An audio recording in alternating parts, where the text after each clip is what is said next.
नमस्कार, मैं अजीत सिंह आपका एसके बुक्स के यूट्यूब चैनल पर स्वागत करता हूं।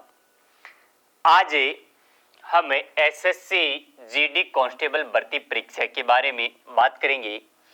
इस भर्ती परीक्षा के लिए हमें बायोलॉजी के टॉपिक डाइजेस्टिव सिस्टम पाचन तंत्र के बारे में पढ़ेंगे। एसएससी भर्ती परीक्षाओं के लिए एसके पब्लिकेशन के ये हमारी 3 बुक्स हैं। ये जो बुक है एसएससी जीडी कांस्टेबल भर्ती परीक्षा के लिए, इस बुक के अंदर आपको एसएससी जीडी के अंदर जो जो विषय आते हैं, जीके हुआ, जीएस हुआ, तर्क शक्ति हुई, हिंदी हुई, वो कंप्लीट सिलेबस इसके अंदर दे रखा है। इस बुक की एक और विशेषता ये है कि इस बुक के अंदर 2011 से और अब तक जितने भी पेपर्स हुए हैं वे उन सभी के क्वेश्चंस दे रखे हैं। टॉपिक वाइज और चैप्टर वाइज दे रखे हैं ये क्वेश्चन से। इसके अंदर आपको रीजनिंग और मैथ के शॉर्ट ट्रिक्स भी दे रखी हैं और इसके अंदर आपको एमसीक्यू दे रखे हैं। लगभग 4000 प्रश्न हैं इसके अंदर और सभी प्रश्न हैं उनकी संपूर्ण व्याख्या कर रखी है। सेकंड ये है बुक, ये हमारा एसएससी जीडी कांस्टेबल भर्ती परीक्षा के लिए एक पेपर सेट है। इसकी बुक के अंदर विशेषता यह है कि प्रत्येक मॉडल जो पेपर दे रखा है उसका वीडियो सॉल्यूशन दे रखा है। आप उस मॉडल पेपर के ऊपर जो क्यूआर कोड दे रखा है उसे स्कैन करके उसका सॉल्यूशन देख सकते हैं। और ये थर्ड जो बुक है सामान्य ज्ञान वृद्ध, ये सभी भर्ती परीक्षाओं के लिए हमारी सामान्य ज्ञान की एक बुक है। पाचन तंत्र, पाचन या डाइजेशन का मतलब क्या होता है कि हम जो भोजन ग्रहण करते हैं वो कैसा होता है। भी जटिल भोजन होता है, कॉम्प्लेक्स फूड होता है, उसे सरल भोजन में या सिंपल फूड में ब्रेक डाउन करने की क्रिया, तोड़ने की क्रिया ही क्या कहलाती है, पाचन कहलाती है। और यह जो कार्य करने वाले अंगों का एक समूह होता है उसे ही क्या कहा जाता है, पाचन तंत्र कहा जाता है। तो पाचन हम किसे कहेंगे, भोजन के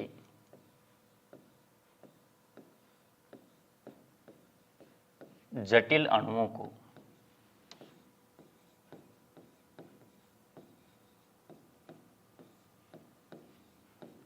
सरल अणुओं में तोड़ना।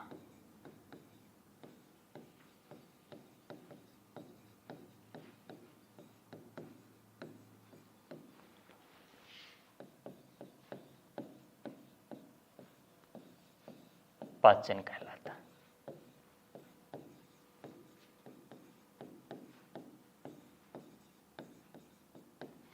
भोजन का जो पाचन होता है इसके कुछ चरण होते हैं, तो ध्यान रखना है भी पाचन के जो चरण होंगे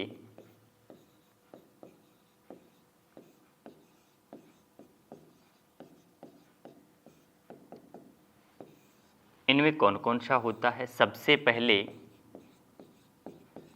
अंतःग्रहण, पाचन,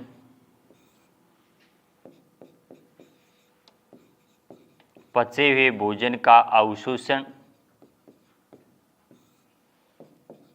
फोर्थ पे आता है स्वांगीकरण और लास्ट जो होता है भाई वही क्षेपण।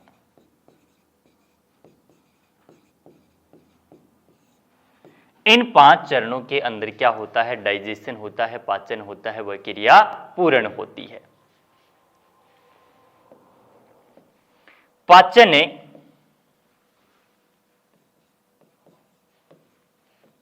तंत्र में हमें ध्यान रखना है,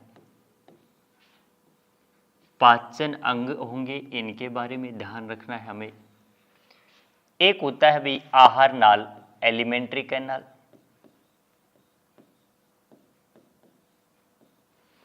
और दूसरे होंगे पाचक ग्रंथियां, भोजन के पाचन में सहायता करने वाली ग्रंथियां, डाइजेस्टिव ग्लैंड्स। आहार नाल या एलिमेंट्री कैनाल से क्वेश्चन पूछे कि आहार नाल की लंबाई कितनी होती है, तो ध्यान रखना है भाई लेंथ ऑफ एलिमेंट्री कैनाल या लंबाई कितनी होगी इसकी, 8 से 10 मीटर। मीटर में ऑप्शन ना मिले तो आपको मिलेगा भाई 30 से 32 फीट। ऑप्शन ना मिले तो इसे ही क्या कहा जाए भी 800 सेंटीमीटर के लगभग होता है। क्वेश्चन पूछे आहार नाल के भाग कौन कौन से होते हैं, तो ध्यान रखना है आहार नाल की जो शुरुआत होती है वो किससे होती है, मुख से होती है। मुख के अंदर हमें दो संरचनाओं के बारे में पढ़ना है, ध्यान रखना है भी मुख गुहा के अंदर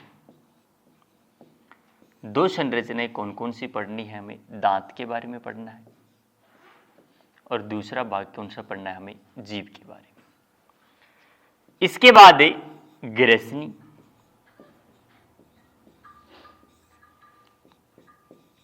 ग्रेसिका यानी कि ग्रास नली, एसोफेगस, आमाशय स्टोमक,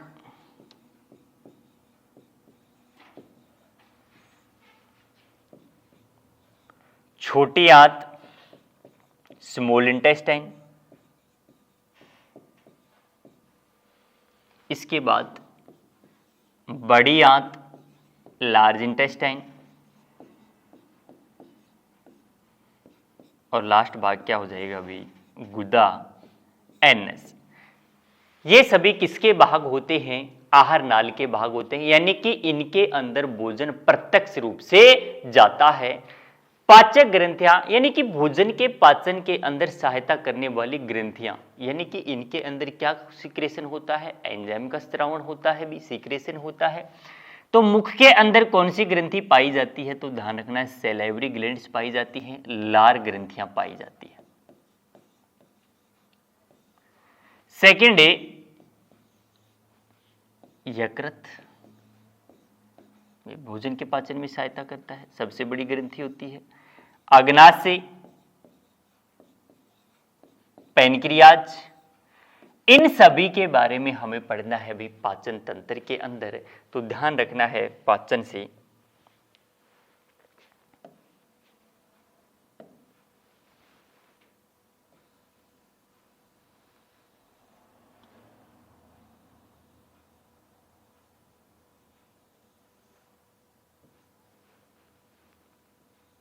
मुख से जो नली आती है,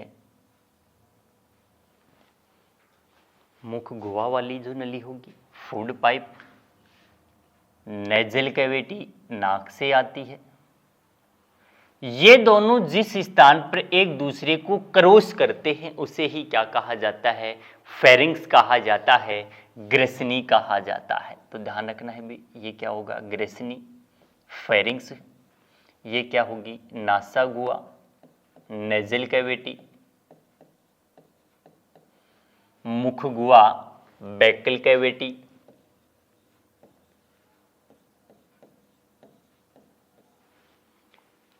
और ये फूड पाइप किसके अंदर खुलता है, तो ध्यान रखना है भाई आमाशय के अंदर खुलेगा, स्टोमक के अंदर खुलता है,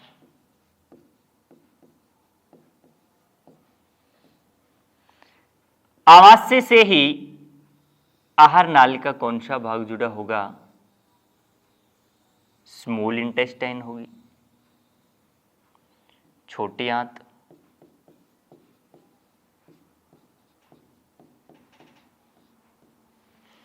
छोटी आंत से ही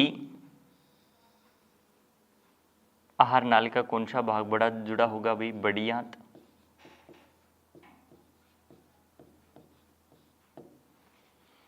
इधर ध्यान रखना है क्या पाया जाता है, मानव शरीर की सबसे बड़ी ग्रंथि कौन सी हो जाएगी, यकृत, लीवर। यकृत के नीचे एक थैलीनुमा संरचना, पित्ताशय, गोल ब्लैडर।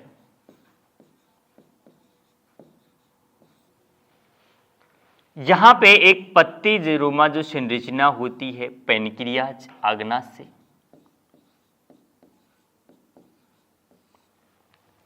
बड़ी आंत से ही मानव शरीर का एक अवशेषी अंग जुड़ा होता है, अपेंडिक्स।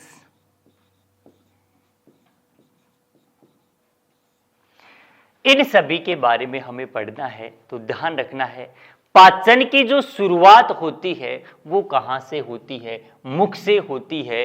और मुख से किसका पाचन प्रारंभ होता है, कार्बोहाइड्रेट का पाचन प्रारंभ होता है, यानी स्टार्च होता है ये किसके अंदर बदल जाता है, माल्टोज के अंदर बदल जाता है। मुख के अंदर भोजन को पाचन में सहायता करने वाले अंग कौन से होते हैं, तो दांत और जीभ होती है, इनके बारे में हम पढ़ना है। आहार नाल से क्वेश्चन पूछ लेगा कि इसका सबसे चौड़ा भाग कौन सा होता है, वाइडेस्ट पार्ट कौन सा होता है, तो ध्यान रखना है भी कौन सा होता है, आमाशय होता है। आहार नाल का सबसे लंबा भाग पूछे तो कौन सी होती है, छोटी आंत होती है, और सबसे चौड़ा भाग कौन सा होता है, आमाशय होता है। पढ़ते हैं इन सभी के बारे में, एक एक के बारे में।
सबसे पहले हम पढ़ते हैं मुख के बारे में।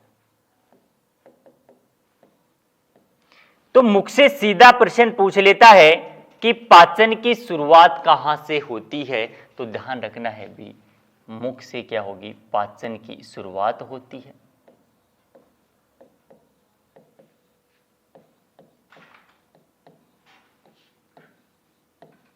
मुख से होती है। मुख के अंदर दो संरचनाएं पाई जाती हैं, दो कौन कौन सी होंगी, तो ध्यान रखना है भाई, एक तो होती है दांत और दूसरी क्या होगी, जीभ। तो पहले हम दांत के बारे में पढ़ते हैं। दांत से क्या क्या क्वेश्चन पूछ लेता है हमारी परीक्षा के अंदर। क्वेश्चन पूछे दांत का अध्ययन क्या कहलाता है, तो अध्ययन क्या होगा इसका, ओडेंटोलॉजी।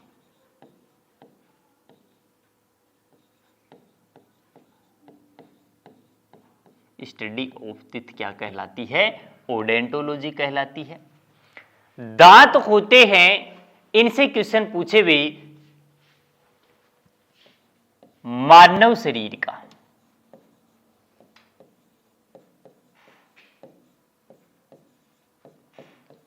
सबसे कठोरतम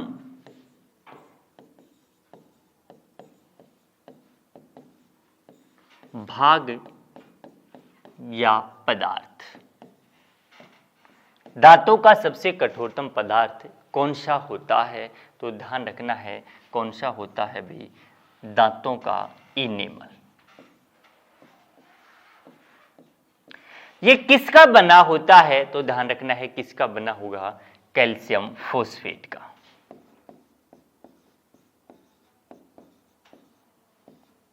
कैल्शियम में फॉस्फेट।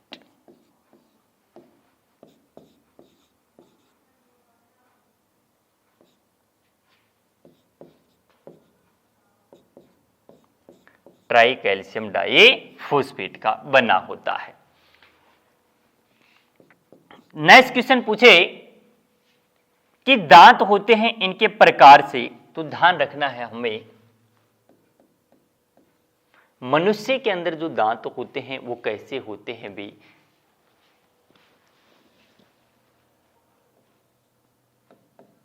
द्विबार दंती। द्विबार दंती का मतलब क्या होता है कि जीवन के अंदर जो दांत आते हैं वो कितनी बार आते हैं? 2 बार आते हैं। जीवन में प्रथम बार या पहली बार आने वाले दांत होते हैं, इन्हें क्या कहा जाता है? अस्थायी दांत कहा जाता है, टेम्पोरियल टिथ कहा जाता है, दूध के दांते कहा जाता है। और ध्यान रखना है इनसे, अस्थायी दांत।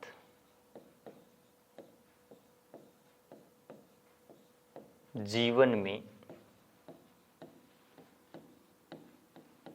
पहली बार आने वाले दांत कौन से होते हैं? भी अस्थायी दांत होते हैं, टेम्पोरियल टीथ होते हैं, इन्हें ही क्या कहा जाता है? दूध के दांत कहा जाता है, मिल्क टीथ कहा जाता है। अब क्वेश्चन पूछ लेता है बच्चों में दांतों की संख्या कितनी होती है, यानी कि अस्थायी दांतों की संख्या कितनी होती है? तो ध्यान रखना है इनकी संख्या कितनी होती है, कितनी होगी भाई? 20 होती है। कुल दांत कितने होते हैं? तो ध्यान रखना है भाई, कुल दांत कितने होंगे? 32 होते हैं। स्थायी दांत, परमानेंट टीथ होते हैं, जीवन में एक बार आने वाले दांत होते हैं। नेक्स्ट पूछ लेता है दूसरे जो प्रकार के होंगे भी, इन्हें ही क्या कहा जाता है? विषम दंती।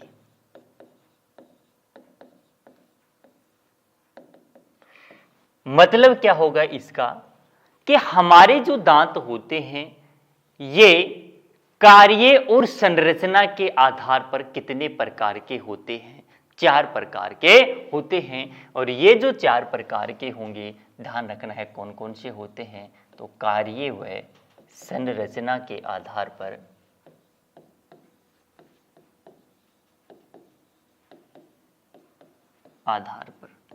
कितने प्रकार के होते हैं हमारे दांत? 4 प्रकार के होते हैं। ये जो 4 प्रकार के होंगे ये कौन कौन से होते हैं? तो हमें ध्यान रखना है भाई, कृंतनक,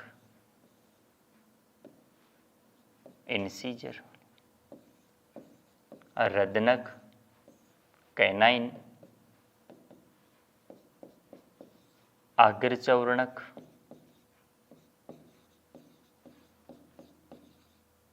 प्रीमोलर, और फोर्थ कौन से हुए भी? चवर्णक, मोलर, इंसीजर, कैनाइन, प्रीमोलर और मोलर। तो कार्य और संरचना के आधार पर दांत कितने प्रकार के होंगे भाई? 4 प्रकार के। अब इनका पूछ लेता है फंक्शन क्या होता है, कार्य क्या क्या होता है? तो कृंतनक जो दांत होते हैं इनका कार्य क्या होगा भाई? भोजन को काटने में सहायता करते हैं, काटने का। रदनक जो दांत होते हैं इनका कार्य क्या होता है? चीरने व फाड़ने में सहायता करते हैं, चीरने व फाड़ने में। अगर चौर्णक, और चौर्णक का कार्य क्या होता है? तो चबाने और पीसने के अंदर सहायता करते हैं। तो ध्यान रखना है भाई इनका कार्य क्या होगा? चबाना व पीसना। अब नेक्स्ट जो क्वेश्चन पूछ लेता है इनकी संख्या से, कृंतनक दांतों की संख्या कितनी होती है, रदनक दांतों की संख्या कितनी होती है?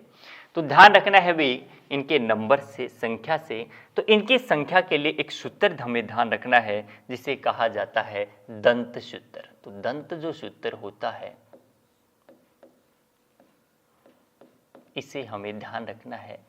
बच्चों का जो दंत सूत्र होता है वो क्या होता है? बच्चों का। और दूसरा हमें ध्यान रखना है भी वयस्क मनुष्य का, अडल्ट पर्सन का।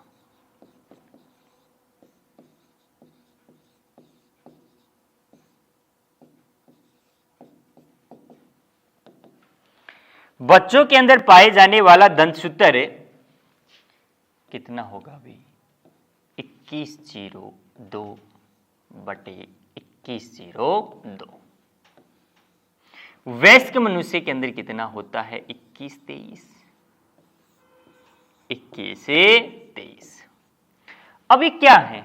तो ध्यान रखना है इनके अंदर इनसीजर, कैनाइन, प्रीमोलर और मोलर।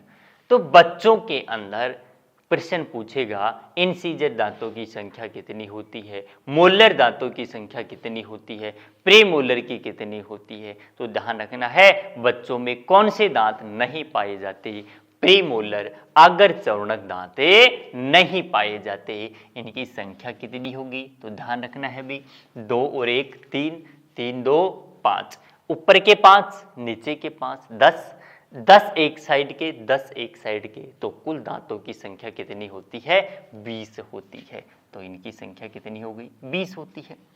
वयस्क मनुष्य के अंदर इंसीजर, कैनाइन, प्रीमोलर और मोलर। तो ध्यान रखना है 2 और 1 3, 3 2 5, 5 3 कितने हुए? 8, ऊपर के 8 एक साइड के, नीचे वाले 8 16, एक साइड के अंदर 16 तो दूसरी साइड के भी 16, तो कुल दांत कितने हो गए भाई? 32 होते हैं।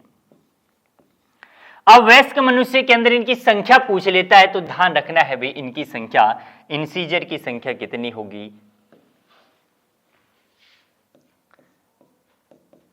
इंसीजर कितने होंगे? 8, कैनाइन कितने होंगे? 4, प्रीमोलर कितने होंगे? 8, और मोलर दांतों की संख्या कितनी होगी? 12। इस प्रकार कुल दांतों की संख्या कितनी हो जाती है? वयस्क मनुष्य के अंदर 32 होती है।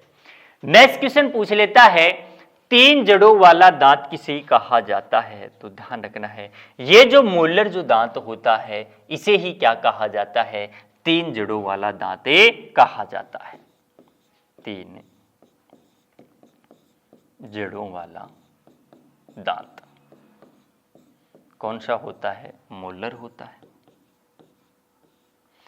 नेक्स्ट क्वेश्चन पूछे विजडम टीथ या अक्कल का दांत किसे कहते हैं? तो ध्यान रखना है भी अक्कल का दांत या अक्कल की जाड़ किसे कहा जाता है? तीसरे मोलर दांत, तीसरे मोलर दांत को। नेक्स्ट जो पॉइंट हमें ध्यान रखना है दांतों से संबंधित कि मानव मुख का जो पीएच मान होता है वो कितने से कम होने पर दंत क्षय होती है? तो ध्यान रखना है भी मुख का पीएच मान, मुख का पीएच मान 5.5 से कम होने पर दंत क्षय होते हैं। नेक्स्ट क्वेश्चन पूछ लेता है दांतों से संबंधित बीमारी के बारे में। तो ध्यान रखना है भी स्कर्वी,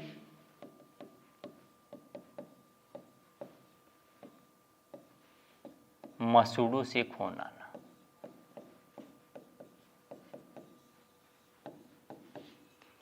किसकी कमी से होता है? विटामिन सी की कमी के कारण, due to deficiency of vitamin C. दूसरा पूछ लेता है भी पायरिया, ये भी दांतों से संबंधित है।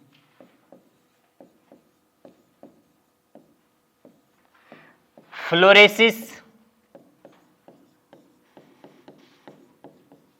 फ्लोराइड की मात्रा अधिक होने के कारण दांत कैसे हो जाते हैं? चितकाबरे हो जाते हैं, ये भी दांतों से संबंधित बीमारी है। नेक्स्ट हमें ध्यान रखना है मुख के अंदर ही दूसरी संरचना पाई जाती है, वो कौन सी होगी भाई? जीभ होती है। तो जीभ का कार्य क्या होता है? हमें भोजन के स्वाद का पता लगाने का कार्य कौन करती है? जीभ करती है। तो पहला कार्य क्या होगा? स्वाद का पता लगाना। भोजन को लसलसा बनाने का कार्य भी कौन करती है? जीभ करती है। भोजन को निगलने के अंदर सहायता भी कौन करती है? जीभे करती है। तो ध्यान रखना है हमें इनके बारे में, स्वाद का पता लगाना,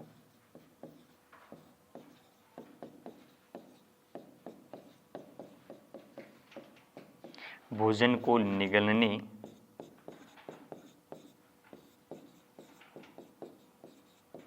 सहायता करना।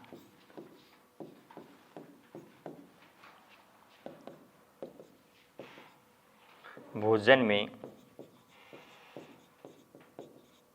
लार को मिलाना। बोलने में सहायता करना।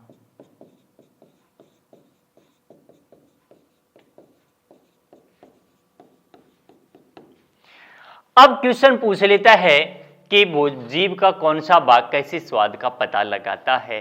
तो हमें ध्यान रखना है भी जीभ के अंदर जो भाग होंगे इनके अंदर जो स्वाद का पता कौन सा भाग कैसे का लगाता है। तो जीभ के अंदर जो सबसे आगे वाला जो भाग होता है, अग्र जो भाग होता है, ये कैसे स्वाद का पता लगाएगा।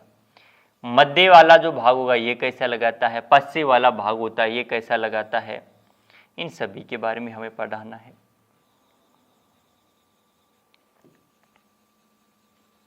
तो ध्यान रखना है जीभ का जो अग्र भाग होगा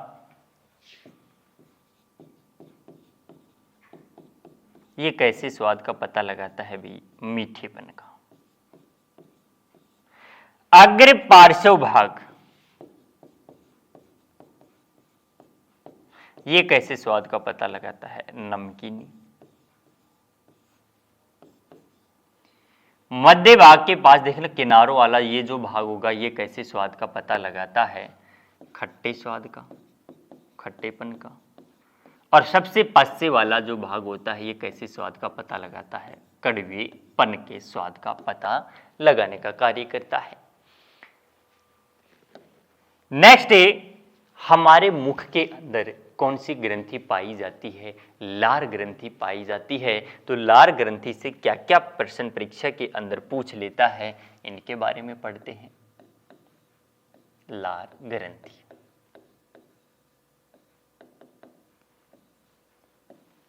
पहला क्वेश्चन पूछे, परीक्षा में पूछा हुआ भी क्वेश्चन है, मानव मुख में कितनी जोड़ी लार ग्रंथियां पाई जाती हैं। तो ध्यान रखना है मुख के अंदर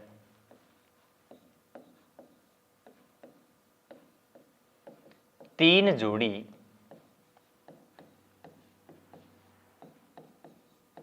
लार ग्रंथियां पाई जाती है।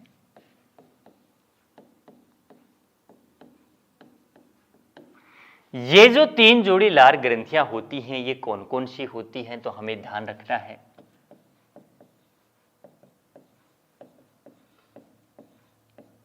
पैराटिड लार ग्रंथि,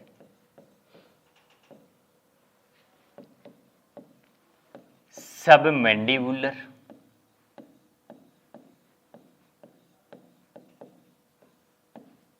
लार ग्रंथि, और तीसरा जो होता है वो कौन सी हुई भी, सब लिंगुअल लार ग्रंथि। इनमें से सबसे बड़ी लार ग्रंथि कौन सी होती है, तो ध्यान रखना है भी पैरोटिड जो लार ग्रंथि होगी सबसे बड़ी लार ग्रंथि। सबसे छोटी लार ग्रंथि कौन सी होती है, तो ध्यान रखना सबलिंगुअल होगी सबसे छोटी। पैरोटिड लार ग्रंथि होती है, यह कहां पाई जाती है, हमारे गाल के अंदर, कान के नीचे वाले हिस्से के अंदर। सब मैंडिबुलर जबड़े के अंदर, और सब लिंगुअल कहां पाई जाती है, जीभ के नीचे पाई जाती है। इनका कार्य क्या होता है, ये लार का स्त्रावण करती हैं। तो प्रश्न पूछे भाई प्रतिदिन लार का स्त्रावण कितना होता है, तो ध्यान रखना है प्रतिदिन लार का स्त्रावण लगभग कितना होता है, 1.5 लीटर पर डे होता है। लार के अंदर सबसे ज्यादा मात्रा में क्या पाया जाता है, तो ध्यान रखना है जल पाया जाता है, पानी पाया जाता है। नेक्स्ट क्वेश्चन पूछ ले कि भोजन ग्रहण करने से पूर्व लार का पीएच मान कितना होता है। तो हमें ध्यान रखना है भी भोजन ग्रहण करने से पूर्व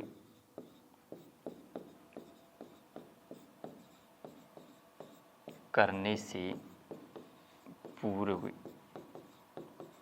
लार का पीएच मान 6.35 से 6.85 के मध्य होता है, यानी कि नेचर के अंदर कैसा हो जाता है, अम्लीय प्रकृति का होता है।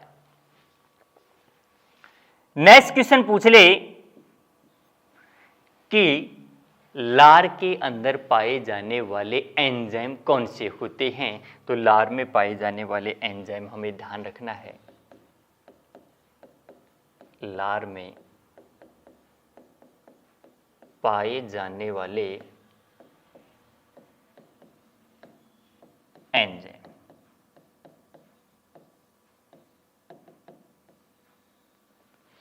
कौन कौन से होते हैं। तो एक तो होगा भाई टाइलिन,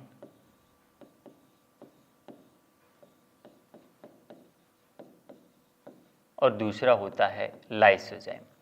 टाइलिन एंजाइम से परीक्षा में क्वेश्चन पूछा हुआ क्वेश्चन है, स्टार्च को माल्टोज में बदलने वाला एंजाइम कौन सा होता है। टाइलिन होता है, तो इसका फंक्शन क्या होगा, स्टार्च को माल्टोज में बदलना। स्टार्च को माल्टोज में बदलने का कार्य कौन करता है, टाइलिन करता है। दूसरा एंजाइम कौन सा होता है, तो ध्यान रखना है लाइसोजाइम होता है।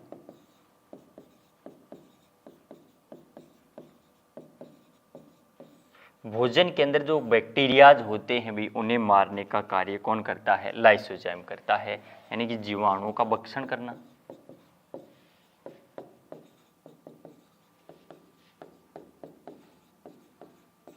करने का कार्य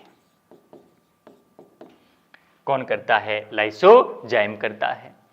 अब ये जो घटना हमने सारी पढ़ी, ये सभी कहां पे संपन्न होती है, मुख के अंदर होती है। क्वेश्चन पूछे मुख में भोजन की अवस्था क्या कहलाती है, तो ध्यान रखना है बोलस कहलाती है। मुख में भोजन की अवस्था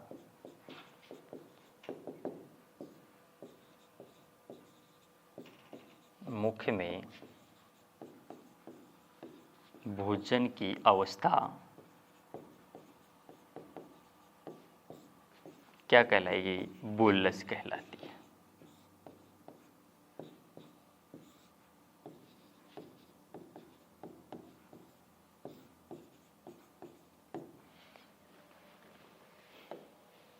मुख के बाद दूसरी जो संरचना है वो कौन सी होगी भी, ग्रसनी होती है। तो ध्यान रखना है सेकंड जो संरचना पाई जाती है हमारे आहार नाली की, वो कौन सी होगी, ग्रसनी। फेरिंग्स होती है। ग्रसनी क्या होता है, तो ध्यान रखना है भाई श्वासन वाली जो नली होगी नेजल कैविटी, और मुख गुहा वाले जो भोजन वाली जो नली होती है, ये दोनों जिस स्थान पर एक दूसरे को क्रॉस करते हैं इसे ही क्या कहा जाता है, ग्रसनी कहा जाता है। और यहीं पे एक ढक्कन रूपी संरचना पाई जाती है जिसे क्या कहते हैं भी, एपिग्लोटस। यानी कि हम जब भोजन ग्रहण करते हैं उस समय श्वसन वाली नली को बंद करने का कार्य करती है, और सांस लेते समय भोजन वाली नली को बंद करने का कार्य कौन करता है, एपिग्लोटस करता है। यानी कि एक तरह से ये ट्रैफिक पुलिसमैन की तरह कार्य कौन करता है, एपिग्लोटस करता है, इसीलिए इसे ट्रैफिक पुलिसमैन भी कहा जाता है। क्वेश्चन पूछे कि ग्रसनी में किसका पाचन होता है, तो ध्यान रखना है यहां पे किसी भी प्रकार का कोई डाइजेशन नहीं होता है, भोजन का कोई पाचन नहीं होता है। तो यहां पे कोई पाचन क्रिया नहीं होती है।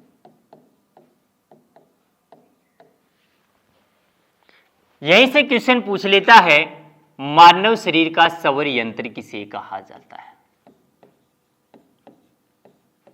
तो किसे कहा जाता है, लैरिंग्स को। Sound box of human body कहा जाता है, जबकि पक्षियों का स्वर यंत्र किसे कहा जाता है, सिरिंग्स को कहा जाता है। इसके बाद अगली जो संरचना होती है वो कौन सी होती है भाई? ग्रेसिका, ग्रास नली, एसोफेगस या फूड पाइप। ध्यान रखना है, हमारे मुख में जो भोजन होता है उसे आमाशय तक पहुंचाने का कार्य कौन करता है? फूड पाइप करता है। यानी कि भोजन के कर्मानुकुंचन की गति कहां संपन्न होती है? ग्रास नली के अंदर संपन्न होती है। तो इसके अंदर हमें ध्यान रखना है, भोजन को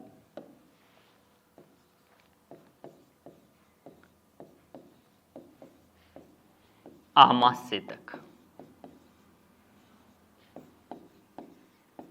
पहुंचाना किसका कार्य होता है? ग्रास नली का, ग्रेसिका का, फूड पाइप या एसोफेगस का होता है। यहां पर भी किसी भी प्रकार का कोई पाचन क्रिया नहीं होता है। तो ध्यान रखना है इसके अंदर, यहां भोजन की कर्मानुकुंचन गति होती है, किसी भी प्रकार का कोई पाचन नहीं होता है। इसके बाद नेक्स्ट जो संरचना होती है वो कौन सी होती है? आमाशय, स्टोमक, पेट। ध्यान रखना है, क्वेश्चन पूछे आहार नाल का सबसे चौड़ा भाग, widest part of alimentary canal कौन सा होता है? आमाशय होता है। तो पहला पॉइंट क्या याद रखना हमें इसे, आहार नाल का सबसे चौड़ा भाग, आहार नाल का सबसे चौड़ा भाग होता है। दूसरा पॉइंट इससे हमें ध्यान रखना है, आमाशय के अंदर जो भोजन होता है वो कितने समय के लिए ठहरता है? तो यहां पे जो भोजन होगा वो कितने समय के लिए ठहरता है? 3 से 4 घंटे के लिए ठहरता है। नेक्स्ट प्रश्न हमें ध्यान रखना है भी, आमाशय जो होता है इसकी आकृति कैसी होती है? तो आमाशय की जो आकृति होगी वो कैसी होती है? अंग्रेजी वर्णमाला के अक्षरे जे के समान होती है। यानी आमाशय जो होगा, स्टोमक जो होता है, इसके जो भाग होते हैं वो कितने होते हैं? इसके 3 भाग होते हैं। और वो कौन कौन से होते हैं भी? कार्डियक, फंडस और पाइलोरिक। तो 3 भाग कौन कौन से हो गए इसके अंदर? पाइलोरिक, कार्डियक और फंडस। ये तीनों भाग हमें ध्यान रखने हैं किसके होते हैं? आमाशय के होते हैं। पाइलोरिक के ऊपर ही क्या पाया जाता है? वाल पाया जाता है। पाइलोरिक वाल होता है जो हमारे भोजन को वापस जाने से क्या करता है भी? रोकने का कार्य करता है। नेक्स्ट इसके अंदर प्रश्न हमें ध्यान रखना है कि आमाशय के अंदर पाए जाने वाला अम्ल पूछ लेता है, तो वो कौन सा होता है? HCl होता है, हाइड्रोक्लोरिक अम्ल होता है, इसे ही नमक का तेजाब कहा जाता है। अब देखना, HCl जो होता है इसका कार्य क्या होता है? जो निष्क्रिय जो एंजाइम होते हैं उन्हें सक्रिय करने का कार्य कौन करता है? HCl करता है, हाइड्रोक्लोरिक अम्ल करता है। और दूसरा पॉइंट हमें ये ध्यान रखना है कि हमारे आमाशय को HCl से प्रोटेक्ट कौन करता है? तो ध्यान रखना है, इसे बचाने का कार्य कौन करता है? श्लेष्मा करता है, म्यूकस।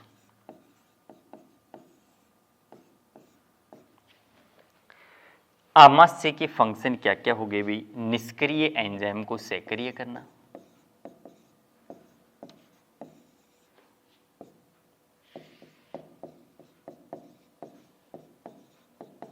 सक्रिय करना।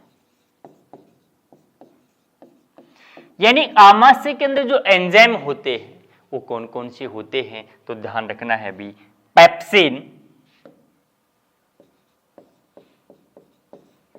और रेनिन।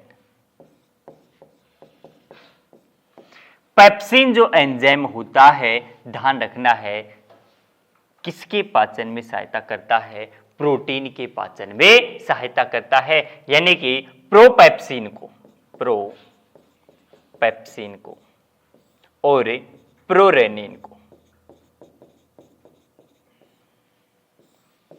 ये जो HCl होता है ये किस में बदलेगा, पेप्सिन और रेनिन के अंदर। तो ध्यान रखना है हमें।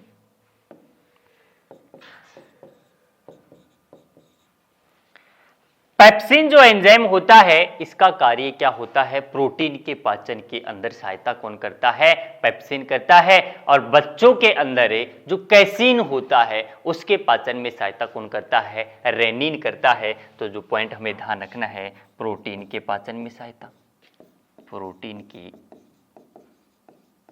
पाचन में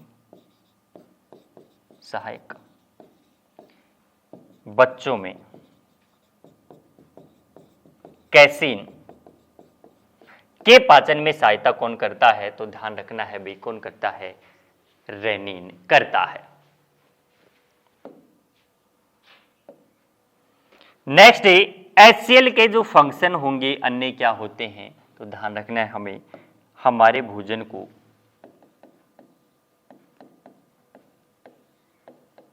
सड़ने से बचाता है। नेक्स्ट प्रश्न हमें ध्यान रखना है भी भोजन का जो जठर रस होता है वो कहां पर निकलता है, आमाशय के अंदर निकलता है। जठर रस का पीएच मान कितना होता है, तो ध्यान रखना है भी इसका जो पीएच वैल्यू होती है वो कितनी होगी, 1.2 से 1.4 होती है। दूसरा हमें ये ध्यान रखना है ये जो जठर रस होता है इसी के अंदर एंजाइम कौन कौन से होंगे, पेप्सिन और रेनिन होते हैं। ध्यान रखना है भी हमें कि आमाशय में भोजन की अवस्था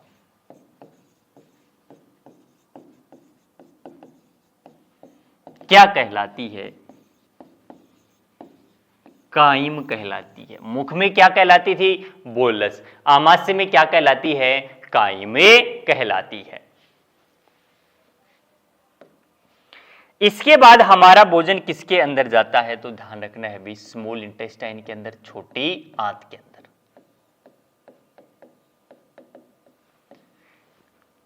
छोटी आंत से क्वेश्चन हमें ध्यान रखना है, भोजन का सर्वाधिक पाचन कहां पे होता है, छोटी आंत। भोजन का सर्वाधिक पाचन या पूर्ण पाचन भी कहां पे होता है, स्मॉल इंटेस्टाइन के अंदर होता है, छोटी आंत के अंदर होता है। क्वेश्चन पूछे आहार नाल का सबसे बड़ा भाग कौन सा होता है, आहार नाल का सबसे लंबा भाग कौन सा होता है, तो ध्यान रखना है सबसे लंबा भाग कौन सा होता है।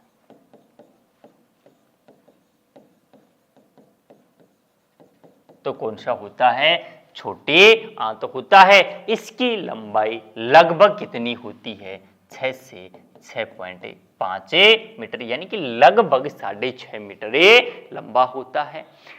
इसके भाग पूछ लेता है तो ध्यान रखना है इसके जो भाग होंगे वो कौन कौन से होते हैं। इसके 3 भाग होते हैं, कौन कौन से, डेडुनम, जेजुनम और इलियम। ये तीनों भाग किसके होते हैं, छोटी आंत के। कई बार क्वेश्चन ऐसे पूछ लेता है भोजन का सर्वाधिक पाचन कहां पे होता है, तो किस भाग के अंदर होता है, ग्रहणी भाग के अंदर होता है। तो ध्यान रखना है सर्वाधिक पाचन छोटी आंत के ग्रहणी भाग में। छोटी आंत के ग्रहणी भाग में होता है।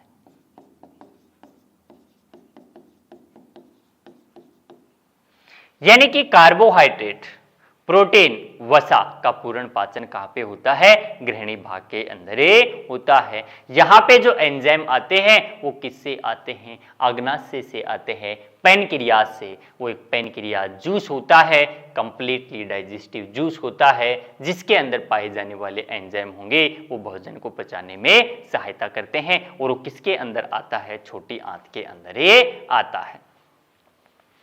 क्वेश्चन पूछ लेता है कि प्रोटीन का पाचन कहां से प्रारंभ होता है? तो ध्यान रखना है प्रोटीन का पाचन कहां से होता है? आमाशय से होता है। लेकिन पूर्ण पाचन किसके अंदर होता है? छोटे आंत के अंदर होता है।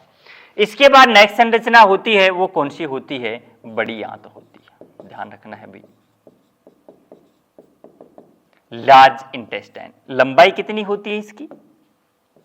1.5 मीटर, 1.5 मीटर। फंक्शन क्या होता है? जल का अवशोषण करने का कार्य कौन करता है? बड़ी आंतें करती है। तो ध्यान रखना इसका कार्य क्या होगा? जल का अवशोषण करना।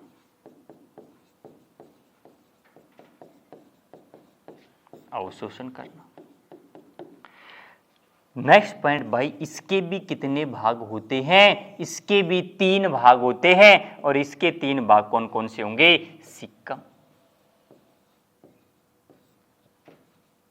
कोलन और रेक्टम।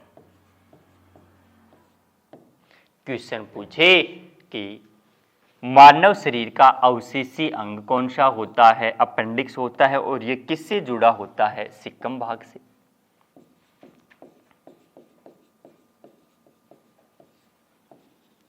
अवशेषी अंग किससे जुड़ा होगा? सिक्कम भाग से जुड़ा होता है।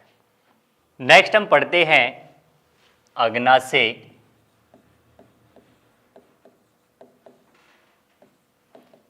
पैनक्रियाज के बारे में। अग्नाशय या पैनक्रियाज से पूछे मानव शरीर की मिश्रित ग्रंथि किसे कहा जाता है? अग्नाशय को कहा जाता है, पैनक्रियाज को कहा जाता है। यह मानव शरीर की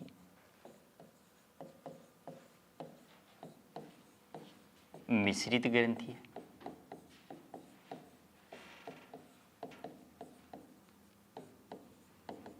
क्यों कहा जाता है? क्योंकि ये हार्मोन और एंजाइम दोनों का सीक्रेशन करती है। नेक्स्ट इससे ध्यान रखना है, मानव शरीर की दूसरी सबसे बड़ी ग्रंथि कौन सी है? मानव शरीर की दूसरी सबसे बड़ी ग्रंथि पैनक्रियाज अग्नाशय है।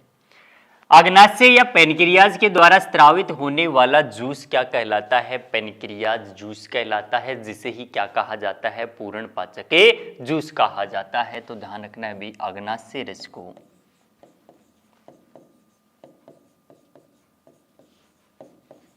पूर्ण पाचक रस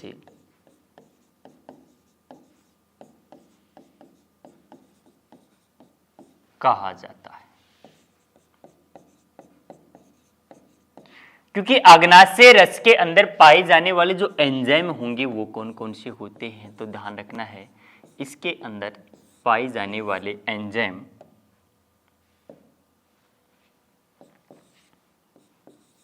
लाइपेज,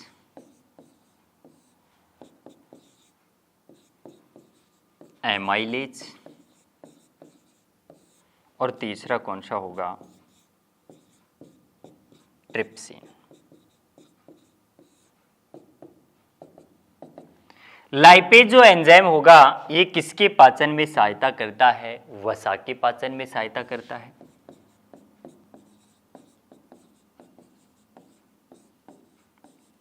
एमाइलेज होगा ये कार्बोहाइड्रेट के पाचन में सहायता करता है। और ट्रिप्सिन होगा ये प्रोटीन के पाचन में सहायता करता है। इसे भी हमें ध्यान रखना है। नेक्स्ट क्वेश्चन पूछ लेता है इसी से कि लैंगरहैंस द्वीप का संबंध किससे होता है? तो ध्यान रखना है, लैंगरहैंस द्वीप का संबंध किससे होता है? अग्नाशय से होता है। अग्नाशय के अंदर ध्यान रखना है हमें, पाए जाने वाला द्रव क्या कहलाता है? अग्नाशय रस कहलाता है।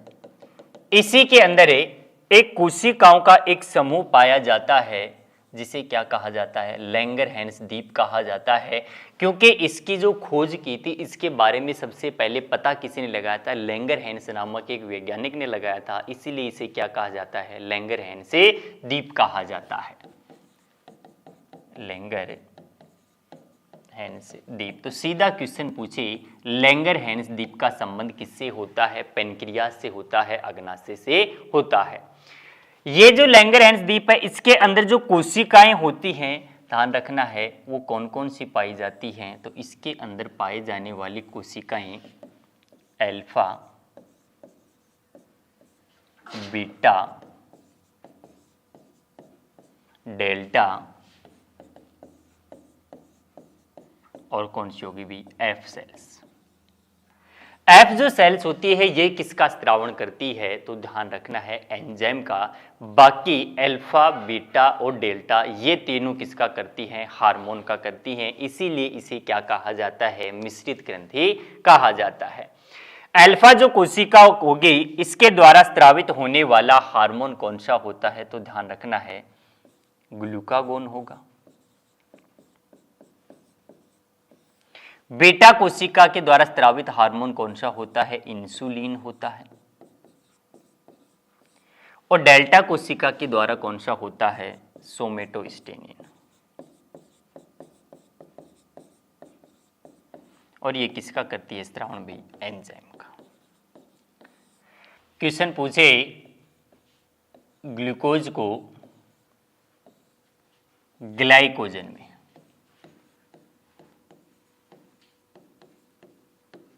बदलने का कार्य कौन करता है? तो ध्यान रखना है इंसुलिन करता है। और हमारे शरीर के अंदर भोजन का जो संचय होता है, यानी जंतुओं के अंदर भोजन का जो संचय होता है वो किसके रूप में होता है? ग्लाइकोजन के रूप में होता है भोजन संचय।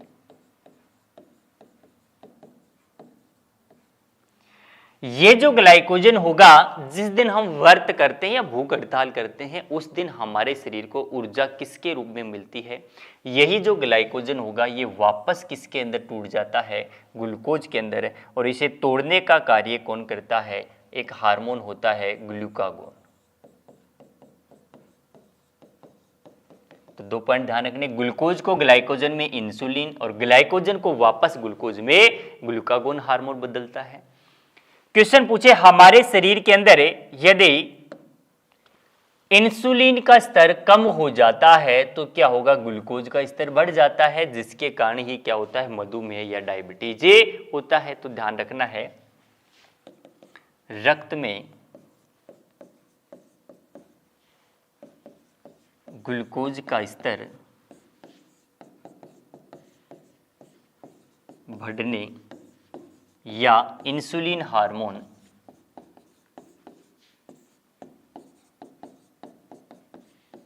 की कमी के कारण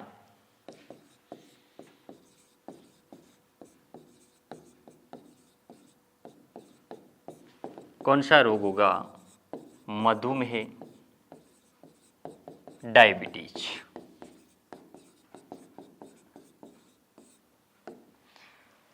मधुमेह या डायबिटीज, तो ध्यान रखना इससे इंसुलिन का टीका किसके द्वारा खोजा गया था? बेंटिंग व बेस्ट के द्वारा। दोनों ऑप्शन में हो तो किसे प्राथमिकता देनी है? हमें बेंटिंग को, क्योंकि इन्हीं का शिष्य कौन था? बेस्ट था। नेक्स्ट हम पढ़ते हैं यकृत, लीवर के बारे में। तो ध्यान रखना भी लीवर, इसे के अन्य नाम क्या होंगे? यकृत, जिगर, कलेजा।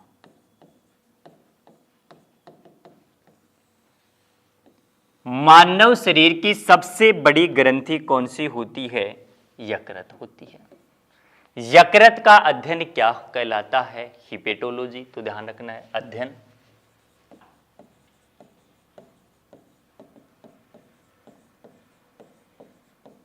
हिपेटोलॉजी। सबसे बड़ी ग्रंथि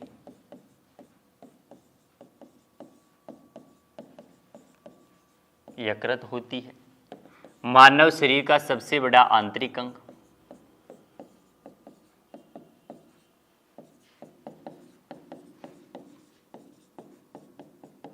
यकृत होता है।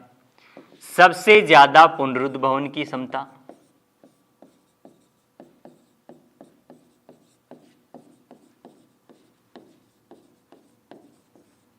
यानी सबसे ज्यादा रीजनरेशन पावर, सबसे जल्दी ठीक होने वाला अंग कौन सा होता है? यकृत होता है। नेक्स्ट इसके अंदर हमें ध्यान रखना है, यकृत के अंदर अधिक मात्रा में शराब का सेवन करने से यकृत में कौन सा बीमारी हो गई? तो ध्यान रखना भी सीरोसिस रोग। तो सीरोसिस बीमारी का संबंध किससे होता है? यकृत से होता है। नेक्स्ट पॉइंट, यकृत से हमें ध्यान रखना है, पित्त रस का निर्माण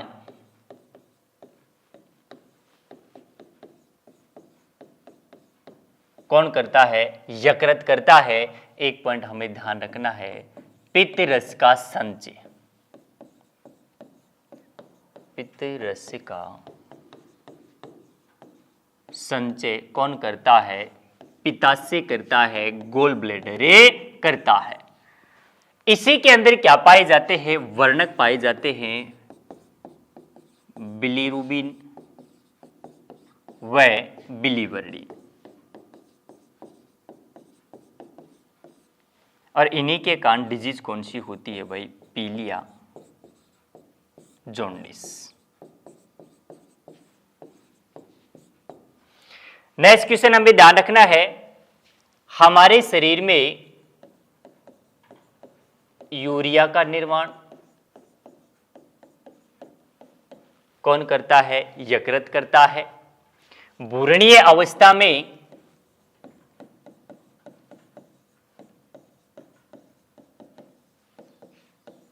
आरबीसी का निर्माण यकृत के द्वारा किया जाता है। हिपेरिन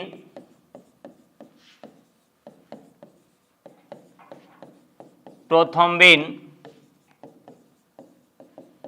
फाइब्रिनोजन इन सभी का निर्माण भी कौन करता है? यकृत करता है।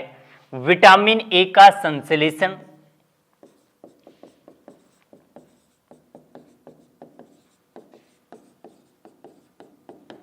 कौन करता है?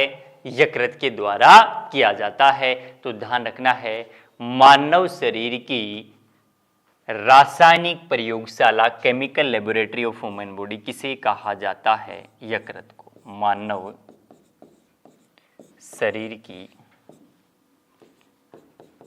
रासायनिक प्रयोगशाला, chemical laboratory of human body किसे कहा जाता है? यकृत को कहा जाता है। अब हम पढ़ते हैं पाचन तंत्र से संबंधित महत्वपूर्ण क्वेश्चंस के बारे में।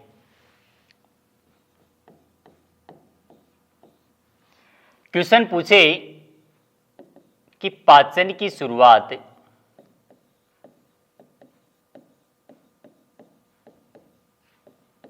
कहां से होती है?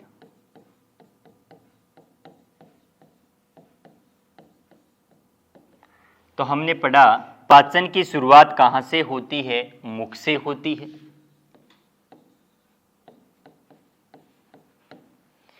क्वेश्चन पूछे आहार नाल का सबसे लंबा भाग कौन सा होता है?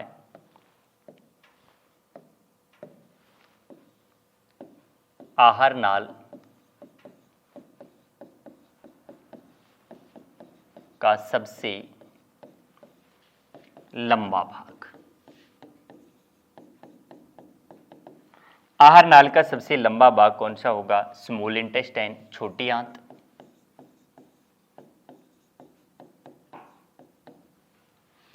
ध्यान रखना है भी आहार नाल की लंबाई कितनी होती है? 8 से 10 मीटर, 30 से 32 फीट, या सेंटीमीटर में पूछे तो लगभग कितनी होगी भी 800 सेंटीमीटर। नेक्स्ट क्वेश्चन पूछे यकृत सीरोसिस किसके अधिक सेवन करने से होती है?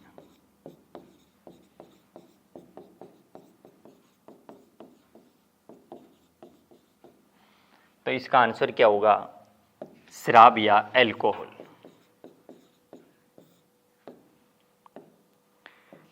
नेक्स्ट क्वेश्चन हमें ध्यान रखना है, मानव शरीर का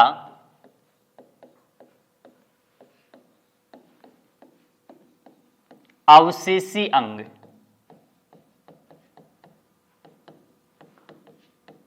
किसे कहा जाता है? तो इसका आंसर क्या हो जाएगा? अपेंडिक्स को।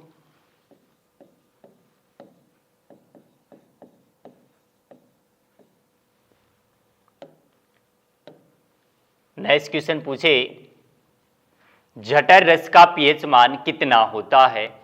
तो ध्यान रखना है भी, जठर रस का पीएच मान कितना होगा?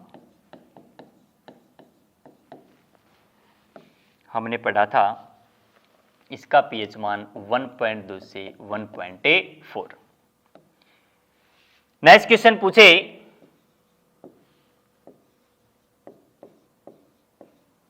भोजन का सर्वाधिक पाचन कहां पर होता है, या आहार नाल के किस भाग के अंदर होता है? तो भोजन का सबसे ज्यादा पाचन कहां पे होता है? छोटी आंत के अंदर। ऑप्शन ना मिले तो ग्रहणी में भाई।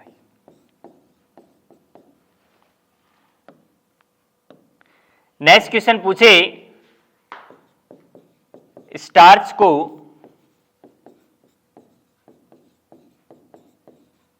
माल्टोज में बदलने का कार्य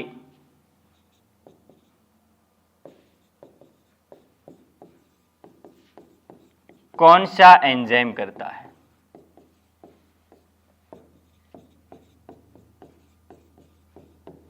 तो ध्यान रखना है, स्टार्च को माल्टोज में बदलने का कार्य कौन सा एंजाइम करता है? टाइलिन करता है।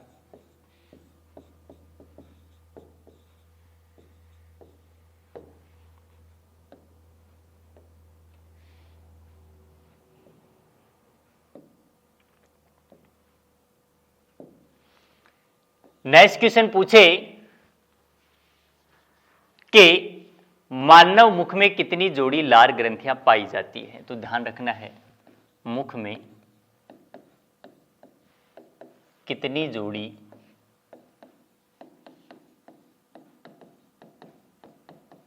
लार ग्रंथि पाई जाती है? तो इसका आंसर क्या हो जाएगा? 3 जोड़ी।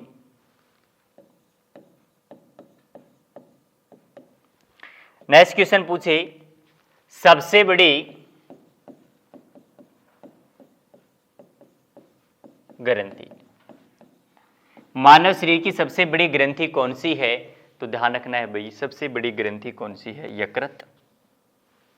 तो ये आंसर क्या होगा इसका? यकृत, लीवर। नेक्स्ट क्वेश्चन पूछे पूर्ण पाचक रस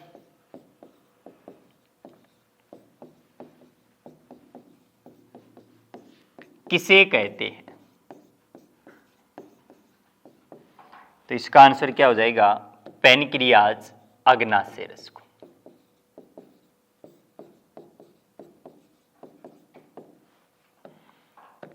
नेक्स्ट क्वेश्चन हमें ध्यान रखना है,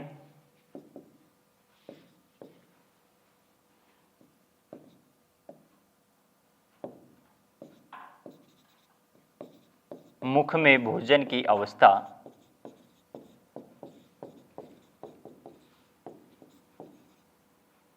क्या कहलाती है? मुख में भोजन की अवस्था को क्या कहा जाता है? बोलस कहा जाता है। इसके अलावा हमें ध्यान रख लेना है